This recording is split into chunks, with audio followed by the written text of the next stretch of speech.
Bienvenidos a esta presentación llamada Prediabetes 2019.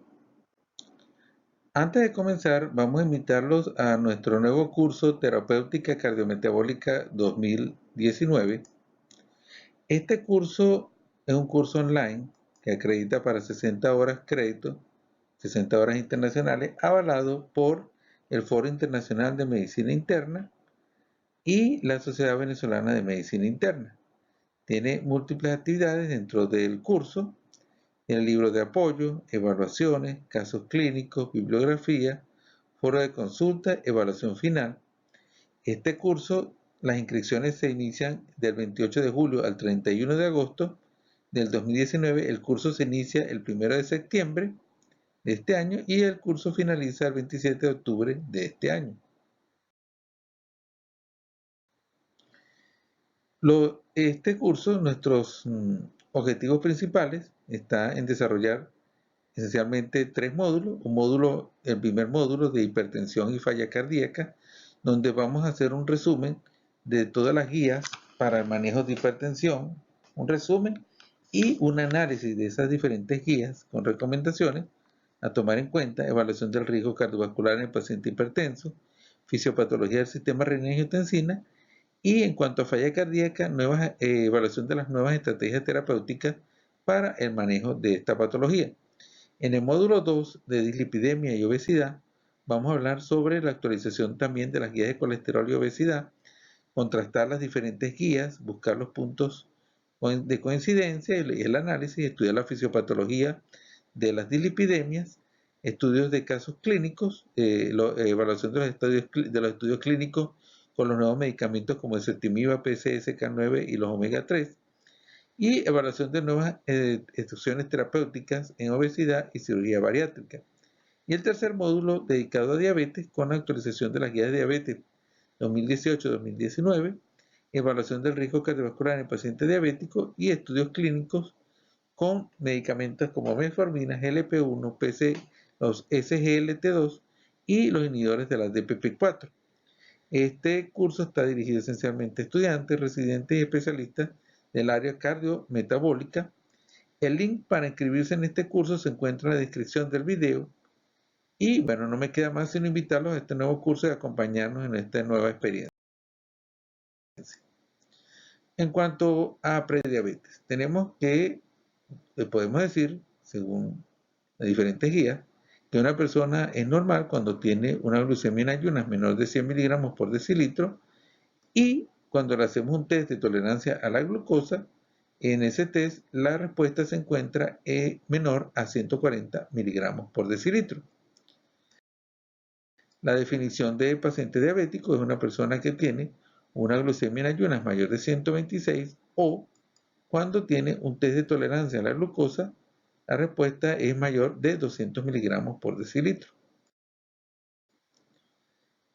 Dentro de las categorías de prediabetes tenemos una primera categoría llamada glucemia en ayunas alterada, y es el paciente que tiene una glucemia en ayunas entre 100 y 126 miligramos por decilitro, es decir, mayor de 100 pero menor de 126, y cuando le hacemos un test de tolerancia a la glucosa, la respuesta es normal, es menor de 140 miligramos por decilitro. Por otra parte, hablamos de tolerancia a la glucosa alterada cuando la persona tiene una glucemia en ayunas normal, es decir, menor de 100, pero cuando hacemos el test de tolerancia a la glucosa, la respuesta se encuentra entre 140 y 200 miligramos por decilitro, mayor de 140, pero menor de 200. Y podemos hablar entonces que hay pacientes prediabéticos que tienen los dos elementos, es decir, que tienen una glucemia en ayunas alterada y su glucemia se encuentra entre 100 y 126, y además tiene en el test de tolerancia a la glucosa, la glucosa se encuentra entre 140 y 200 miligramos por decilitro. Dentro de la historia natural de un paciente prediabético en los próximos 3 a 5 años, se dice que aproximadamente un 25% de esos prediabéticos pasarán a ser diabéticos, un 50% permanecerán prediabéticos en los próximos 3 a 5 años, y un 25% van a pasar a ser normales nuevamente, es decir, con glucemias menores de 100 miligramos por decilitro. Y dentro de la distribución podemos decir que aproximadamente un 41% de los prediabéticos se encuentran en la categoría de glucemia alterada en ayunas, un 31% se encuentra en la categoría de tolerancia a la glucosa alterada y un 28% tiene los dos elementos, glucemia en ayunas y tolerancia a la glucosa alterada. Dentro de la fisiopatología, es decir, ¿cuál es el significado? ¿Qué significa tener una glucemia en ayunas alterada o una tolerancia a la glucosa alterada? Para ello tomemos en cuenta lo siguiente. Cuando estamos en el periodo de ayunas, entonces debe existir un equilibrio entre dos elementos o dos hormonas. La insulina, que inhibe la gluconeogénesis, y el glucagón, que estimula la gluconeogénesis.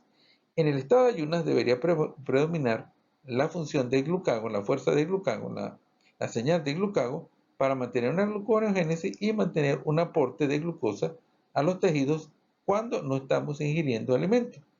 Esencialmente, bueno, dentro del tejido más importante se encuentra el cerebro. Necesita un aporte de glucosa. Entonces, en el estado de ayunas, entre la insulina y el glucagón predomina la función del glucagón. Sin embargo, es importante la función de la insulina porque si no hay señal de insulina, entonces va a predominar en exceso la señal de glucagón y se va a producir un exceso de glucosa en ayunas, es decir, una glucemia en ayunas alterada. La acción de la insulina en esta fase del ayuno se debe esencialmente, lo que funciona principalmente en la primera fase de la producción de la insulina, que es la que determina entonces la supresión de la gluconeogénesis y mantener una glucosa normal en ayunas. Cuando hay una alteración de la primera fase de la secreción de la insulina, entonces no se produce la supresión de la gluconeogénesis y por lo tanto entonces se produce un aumento exagerado de la glucosa en ayunas, es decir, una glucemia en ayunas alterada. Es decir, que la glucemia en ayunas alterada es esencialmente una falla en la primera fase de la secreción de la insulina en su propósito de bloquear la gluconeogénesis. Por otra parte, cuando ingerimos alimentos, nuevamente hay la confrontación de dos señales, la misma insulina y el glucagón. La insulina, que por supuesto suprime la gluconeogénesis, y el glucagón, que estimula la gluconeogénesis. Cuando estamos ingiriendo alimentos, entonces debería predominar la señal de la insulina, inhibiendo la gluconeogénesis, porque de hecho debemos, la glucosa que debería estar en la sangre es esencialmente la que estamos ingiriendo. Si tenemos sumada la glucosa de la gluconeogénesis, entonces va a haber un aumento exagerado de glucosa y entonces vamos a tener una alteración de la glucosa, pero con la ingesta de alimentos.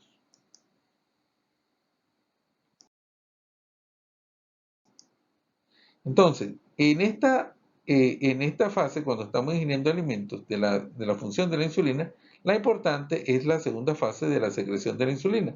Esta segunda fase se encarga esencialmente entonces de permitir la entrada de la glucosa a los tejidos, esencialmente al tejido muscular, para ser oxidada y de esa forma entonces utilizamos la glucosa para producir energía y hay menos glucosa en la sangre, es decir, disminuyen los niveles de glucosa producto para poder regular ese nivel de glucosa en el estado postprandial. Entonces, cuando ingerimos alimentos, funciona esencialmente la segunda fase y como estamos ingiriendo alimentos, ¿qué va a hacer la insulina? Favorecer la entrada de la glucosa a los tejidos, al tejido muscular para que sea oxidada y mantener un nivel de glucosa normal.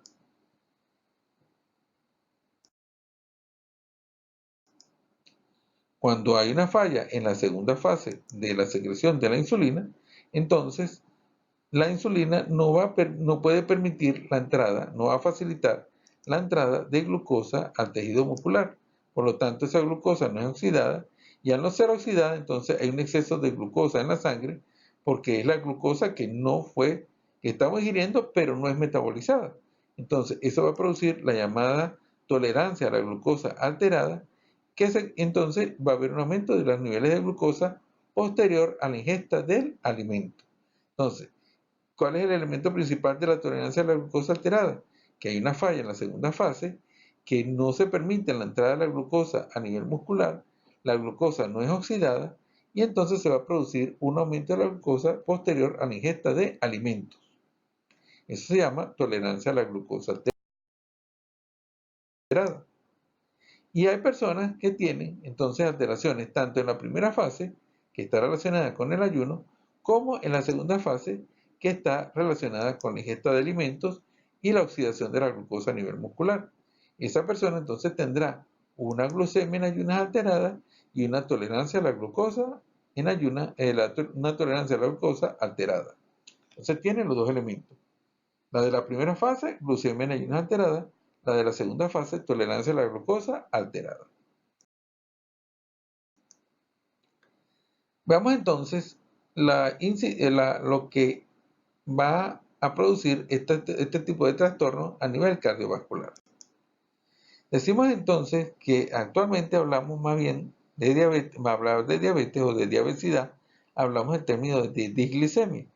En la disglicemia, una serie de elementos genéticos, epigenéticos y ambientales interactúan para producir una patología que tiene 4 fases fundamentales.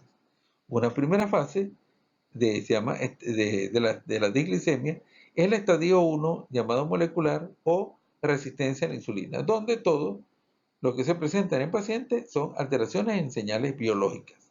Esa sería la primera fase.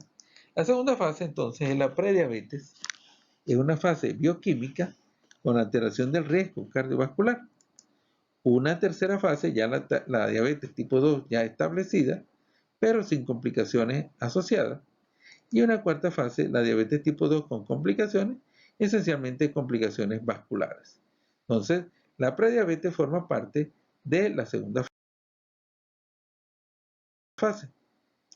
Esa prediabetes se va a relacionar con la enfermedad cardiovascular. La prediabetes se caracteriza por un aumento en el flujo de ácidos grasos libres, de activación del sistema renina-angiotensina y aumento de los niveles de la glucosa. Todo ello va a producir estrés oxidativo, inflamación, resistencia a la insulina y disfunción endotelial. Todos estos elementos además van a producir aumento del PAI-1 con una disfunción de la acción de la fibrinólisis y todo ello va a determinar entonces aumento del riesgo cardiovascular. Entonces, vemos que dentro de la prediabetes el elemento fundamental no es la glucosa como tal, como sería en el caso de los diabéticos, sino elementos asociados como los ácidos grasos libres y la activación del sistema renina-angiotensina. Se dice que los pacientes prediabéticos, el último metaanálisis del 2016, tienen un aumento de los eventos cardiovasculares en un 30%, de la coronariopatía en un 20%, de los eventos cerebrovasculares en un 20% y de la mortalidad general en un 32%. Es decir, que tenemos elementos para decir que además de la fisiopatología, tenemos elementos en los estudios clínicos que nos dicen que hay un aumento del riesgo cardiovascular en los pacientes prediabéticos. De hecho, este es un estudio reciente del 2019 que demuestra que revertir prediabetes a normoglicemia disminuye eventos cardiovasculares solamente cuando se trata de tolerancia a la glucosa alterada. Es decir, solamente si hablamos de tolerancia a la glucosa alterada, que vimos que estaba asociado a resistencia a la insulina, esa reversión solamente cuando se revierte el estado de tolerancia a la glucosa alterada, entonces se produce reversión de los eventos cardiovasculares, de la enfermedad cardiovascular y de la mortalidad en los pacientes.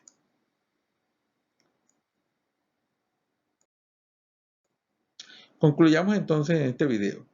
La prediabetes, primero tenemos que decir que en un periodo de 3 a 5 años, el 25% de los prediabéticos pasarán a ser diabéticos. En segundo lugar, entonces vimos que la glucemia en ayunas alteradas se asocia con falla en la primera fase de la secreción de la insulina y de la regulación de la gluconeogénesis. En tercer lugar, la tolerancia a la glucosa alterada se asocia con falla de la segunda fase de la secreción de la insulina y resistencia a la insulina a nivel muscular. La glucemia en ayunas es la primera fase y regulación de la gluconeogénesis. La tolerancia a la glucosa alterada es segunda fase y con resistencia a la insulina. La tolerancia a la glucosa alterada se asocia con un aumento del 30% de eventos cardiovasculares y la reversión de la tolerancia a la glucosa alterada normoglicemia se asocia con disminución de eventos cardiovasculares. Muchas gracias.